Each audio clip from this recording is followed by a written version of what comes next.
Hi, hello and welcome back to the 14th video in the Connect Me series, the resource pack 3, Celebrate Your Street Together. So hopefully the research will have thrown up some ideas.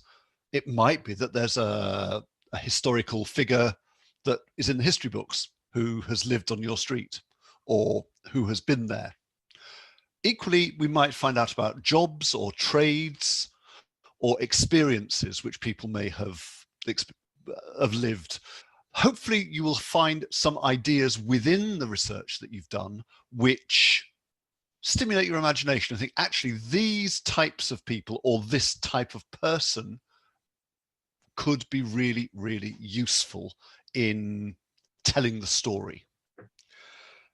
So having found that information, for me, the next trick is to use an acting thing, a Stanislavskian acting thing, which need not sound terrifying. 7 very simple questions. Who am I? Where am I? What time is it? What do I want? Why do I want it?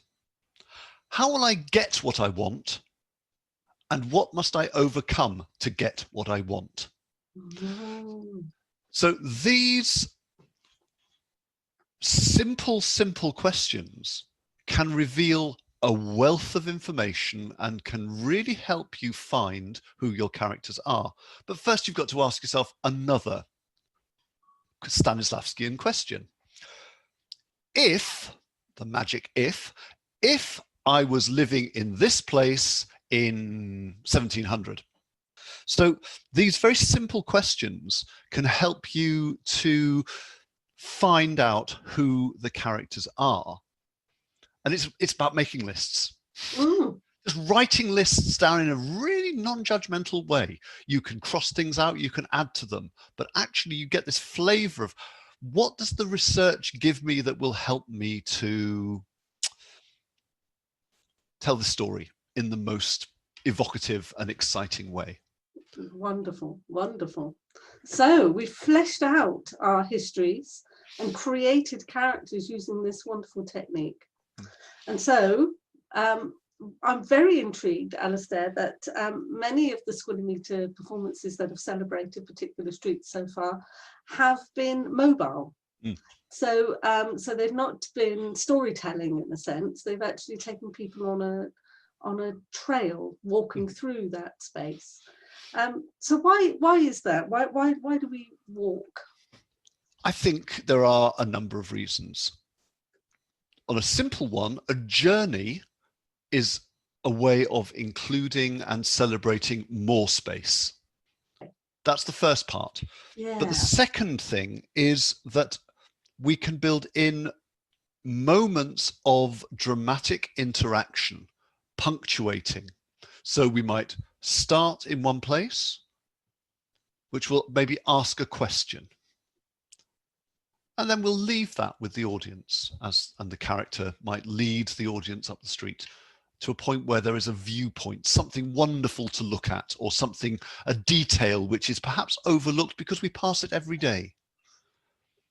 And on that walk, often the audience begins to talk to each other. The idea, if we've got the idea right at the beginning, sets the audience off on a journey, and they converse with each other. The actor or the character in role will then engage in the conversation with the audience until we arrive at the first stopping point or station. So this process, probably 4 or maybe 5 stops, punctuated by walking, gradually enables the audience to see and experience afresh. So this sense of moving and stopping enables all sorts of additional interpersonal interactions to happen, and that's where the community starts to come together. Thank you, Alistair. That's brilliant. Now, I had one more question. We touched on this then and now as a way of making connection between people with a slightly different relationship to place. So some of the people who are newer to place are looking to build community, but they're not working with the same sort of memory base.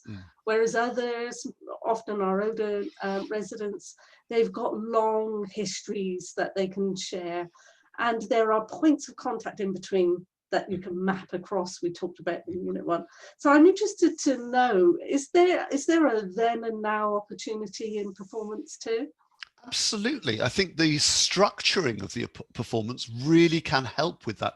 In the pack, there's a little visual. I wonder whether you could share that so we can have a cross-eyed moment. Cross-eyed moment as I share that. I can certainly do that. There we go. Here we come up. But here, we're looking at it from the perspective of then and now. And in the middle, there's a thing that might unite the two areas. So back to our 1700s agricultural worker. So if our place we discover from our research was pasture land in the 1700s, and we've got agricultural workers, itinerant workers, subsistence farming, perhaps poverty and some sort of deprivation, they're working for a local landowner, there's manual labor and there's no industrialization or technology. That was then. What is our place now? Well, we've got Victorian terraces. It's 2020.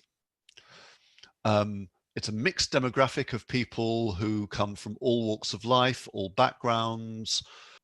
Unifying all of this is maybe a view down the estuary towards the sea, that there is clay soil.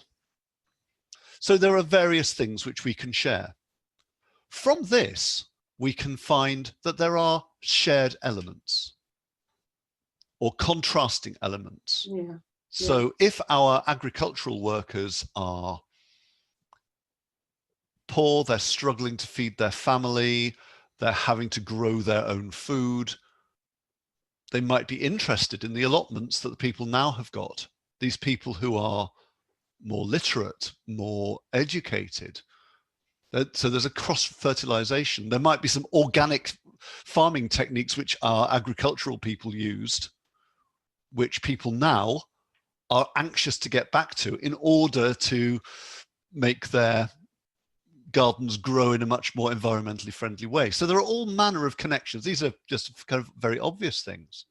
I just thought, Alistair, in this created world, so could you have a character from the 1700s talking to a character from today, so that you could do that mapping across? Absolutely. And I think this is what makes it so interesting. I mean, one of the things that I've always loved when we've been working on a project is this idea of ghosts, or the spirit of the place. Our historical character is around. There's still echoes of them now, theoretically, artistically. And actually the debate, that conflict, that bit of rivalry that's positive and creative, and the culture clash of the two periods can make for a really enlightening experience for the audience. Yeah, I'm going to drop that down so you can pull that together then with the final thoughts, Alistair. I think if I can say anything about making a celebration of place for your friends and neighbors, it's about making sure that everything is warm, good-humored, welcoming, open, that we're using language and content which is applicable and safe for all. And that sense, as I said, the sense of timelessness, of ghosts, we can do anything. It's theatre, magic can happen. So, bits of stone can talk to each other. People can talk to each other across the years, across the millennia, and it's okay. The audience will go into that as long as you commit to that. And there is something authentic because it comes from your place. When you're walking, it's not about writing Hamlet.